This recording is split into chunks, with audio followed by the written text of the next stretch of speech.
Hello friends, welcome to என்ன ஒரு ருசி.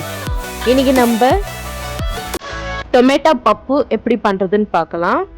ரொம்ப டேஸ்டியாக இருக்கும், கண்டிப்பாக ட்ரை பண்ணி பாருங்கள். இப்போ நம்ம வீடியோவை ஸ்டார்ட் பண்ணிடலாம்.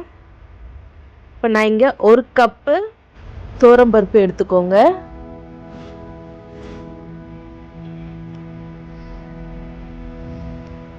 இப்போ இது 2 to 3 டைம்ஸ் நல்லா வாஷ் பண்ணிக்கோங்க.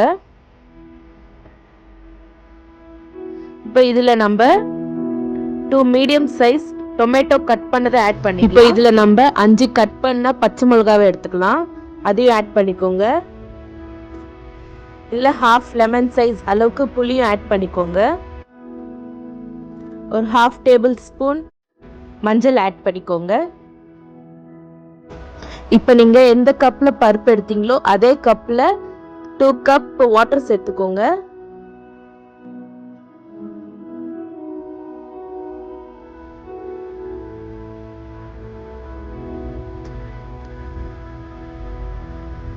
இப்போ இதில் நம்ம 2 டேபிள் ஸ்பூன் ஆயிலும் சேர்த்துக்கலாம். எல்லாத்தையும் ஒரு வாட்டி நல்லா மிக்ஸ் பண்ணிக்கோங்க. இப்போ இதை நம்ம மீடியம் ஃப்ளேமில் 3 to 4 விசில்ஸ் வரணும். 4 விசில்ஸ் வந்ததுக்கு அப்புறம் ஓப்பன் பண்ணி பார்க்கலாம்.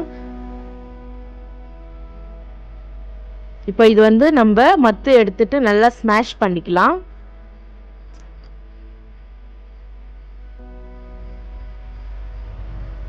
இப்போ இதில் நம்ம 1 டேபிள் ஸ்பூன் சால்ட் ஆட் பண்ணிக்கோங்க. இப்போ நல்லா ஸ்மாஷ் பண்ணிடுங்க.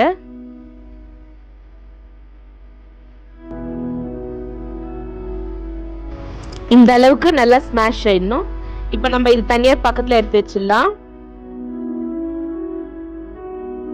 இப்போ ஒரு கடாய் எடுத்துக்கோங்க. இதில் 3 டேபிள் ஸ்பூன் ஆயில் எடுத்துக்கோங்க. ஆயில் நல்லா ஹீட் ஆகணும். இதில் 1/2 டேபிள் ஸ்பூன் கடுகு எடுத்துக்கோங்க. 1/2 டேபிள் ஸ்பூன் சீரகம் எடுத்துக்கோங்க. 3 காஞ்ச மிளகா போட்டுக்கோங்க.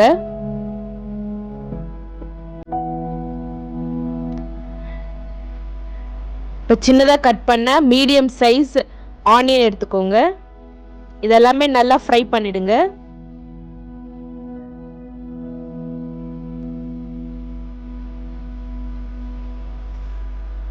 ஒன் டேபிள் ஸ்பூன் தனியா எடுத்துக்கோங்க. கொஞ்சம் கறி லீவ்ஸும் சேர்த்துக்கோங்க. இப்போ இது எல்லாத்தையும் நல்லா ஃப்ரை பண்ணிக்கோங்க. இதெல்லாமே நல்லா ஃப்ரை ஆனதும் குக்கரில் வச்ச பருப்பு இதில் ஊற்றிடுங்க.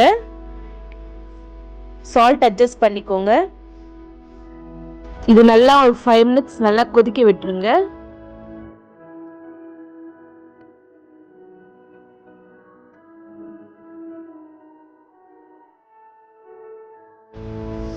ஃபைவ் மினிட்ஸ் கழிச்சு நல்லா பாயில் ஆயிடுச்சு. அவ்வளோதாங்க, முடிஞ்சிச்சு டொமேட்டோ பப்பு. ரொம்ப ஈஸி அண்ட் சிம்பிள் மெத்தடில் டொமேட்டோ பப்பு பார்த்தோம். கண்டிப்பாக இந்த வீடியோ உங்கள் எல்லாருக்கும் பிடிச்சிருக்கும்னு நினைக்கிறேன். இந்த சேனலை லைக் பண்ணுங்கள், ஷேர் பண்ணுங்கள், சப்ஸ்கிரைப் பண்ணுங்கள். தேங்க்யூ ஃபார் வாட்சிங்.